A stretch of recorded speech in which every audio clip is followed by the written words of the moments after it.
Hello, friends. Welcome back to How the Light Gets In. So I watched the documentary last night. It's on Amazon Prime. It's free. It's called American Relapse. And it is really good. Like, outstandingly well made and well filmed, and the people are interesting and the idea is interesting. Like, 4 out of 5 stars, really good documentary. Not the best one I've ever seen, but pretty good.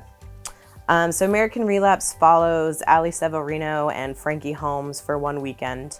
And they are recovering addicts living in Delray Beach, Florida, who spend their time. And they called it a job, so I think they get paid for it, but that part was kind of unclear. But basically, they just sort of roam the streets and try and find addicts and try to help them. So it does a really good job, I think, of demonstrating just how severe the opioid crisis is in the United States right now. And it's like super bad. I don't know if you guys know that or not, but it's not good. This is a weird example, but it's the one I'm going to use. So in 2009, I spent spring break in Seattle, Washington, which is a weird choice, I realize, but that's what we did. And downtown Seattle does have like a pretty big homeless population, and it did in 2009. But I was back in Seattle in 2018, probably. I should have looked that up before I started talking about it. I think 2018. And I think there were like 3 times as many homeless folks in downtown Seattle the second time I went. And I think that is primarily due to the opiate crisis, because it has hit the Pacific Northwest especially hard. And the documentary doesn't go into this in detail, but it does kind of touch on the fact that part of the reason so many people are addicted to heroin is because their doctors gave them like legal opiates, and then they ran out and had to start supplementing with illegal substances because our healthcare system is trash, and this is just another expression of that. What the documentary focuses on primarily, though, is just how broken our recovery system in this country is. And South Florida, where the documentary takes place, has an especially big issue. I didn't know this until I watched that documentary, but if you own and operate a detox or rehab facility, you make a shitload of money. And you can make an even bigger shitload of money if you're willing to do a bad job and be super unethical about it. So basically, there are people who scoop these addicts up, squeeze them dry through insurance, and then just kind of kick them out, hoping they'll relapse so that they come back. That's a bad system, guys.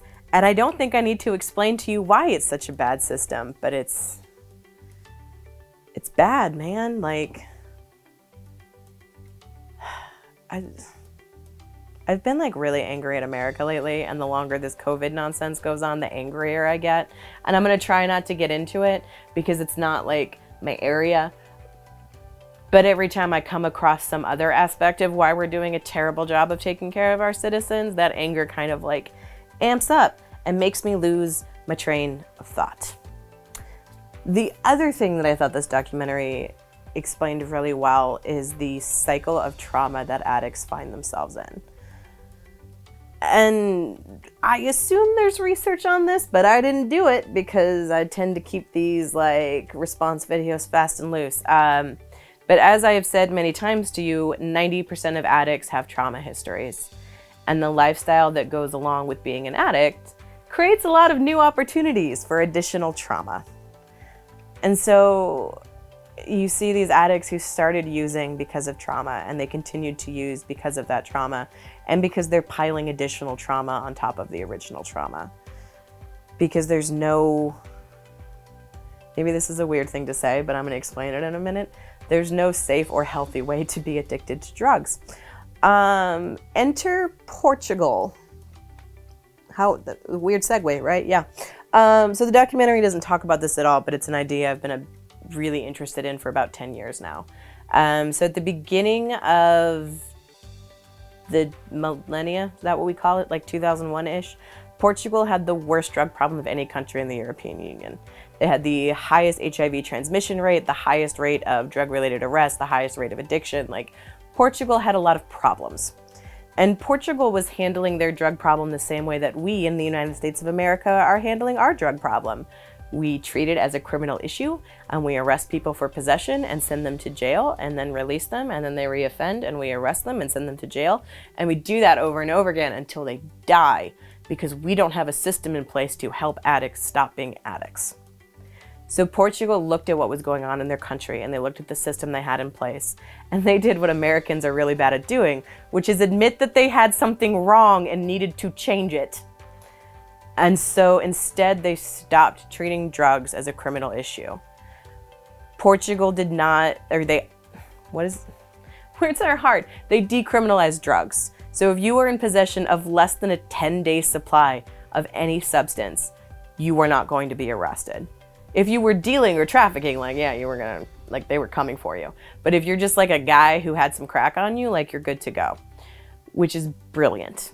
Because instead of arresting you, what they do is they set you up with a panel of a doctor, a therapist, a social worker, who talk to you about your options and your resources. Do you want to go to detox? Do you want to go to rehab? Do you want to get clean? No? Cool. We have a facility set up for you where you can do all the drugs you want in a safe and supported environment. So you're not going to use dirty needles. If you OD, someone will be there to help you. And we will let you go there and get high as much as you want and keep you from dying. And a lot of people have a very strong visceral reaction to that, where they're like, that's fucking crazy. You can't make it okay for people to just like inject heroin into their veins. And I disagree, because they're going to do it anyway. And now I know you're thinking like, but there are consequences to that. And I'm like, yeah, but you know, you can't learn from consequences if the consequence is that you die. So it's probably better if we keep them alive and help them explore the reason for their addiction and come up with some reasons to like not be an addict anymore. So now in 2020, Portugal has one of the lowest rates of addiction and the lowest rates of HIV transmission and the lowest rates of drug-related arrests, because they treated the problem like the kind of problem that it is and not the kind of problem that people want it to be. People don't become addicts because they're stupid. They don't become addicts because they don't know better. They don't become addicts because they just have no self-control, and they don't become addicts because they don't understand consequences. People become addicts because of trauma. And when you are sitting stuck in your own trauma and you are overwhelmed by your own feelings, you would do almost anything to not feel that way anymore. Even if that includes shoving a needle into your eyeball and injecting heroin as close to your brain as humanly possible. I don't really think that's a thing people do. Hyperbole makes my point.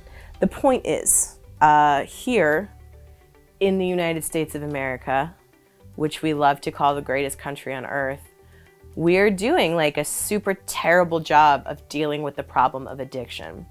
And a lot of the things that we're doing are actively making it worse. Primarily because the attitude we have towards addiction and to addicts is the wrong attitude. You're not gonna punish the drug addiction out of someone. That's not a thing. That's never been a thing. It's not how the human brain works. Instead, you have to create an environment where they can safely figure out why they need to use in the first place and figure out how not to do it anymore and how to cope with those feelings even better. One of the statistics from the documentary is that 90% of heroin addicts, once they get clean, after treatment, relapse. And I think that's because once you're out of treatment, once you've exhausted your stay at a sober living facility or whatever, what else is there? By the time you get to that point, you've probably burned all the bridges that you have. You don't have anywhere else to go, and you don't have any more help to ask for. And in these sober living facilities, if you use, they have zero tolerance policies. So you're out, it's over. There's no more help for you because you screwed up. And on the one hand, I get it. But on the other hand, I don't know how helpful that is. So go ahead and get on Amazon Prime and watch American Relapse. There's also a television show that I think was on Vice. It's called Dope Sick Nation, but I would have had to buy that from Amazon, and I'm trying not to give Jeff Bezos any more of my money because I think he's evil. If you have questions or thoughts or comments, leave them below or email me at howthelightgetsinvids@gmail.com. You can find me on Twitter at HTLGIvids. If you're going to be nice to me, you can also find me on Instagram at emma.cott. We should talk more about addiction and trauma, but I'm going to take a break from that, I hope. Like, it's obviously a very interesting topic and I love it. And so like, we're going to come back to it over and over again, but I'm not next time. Pinky swear. Okay. See you guys later.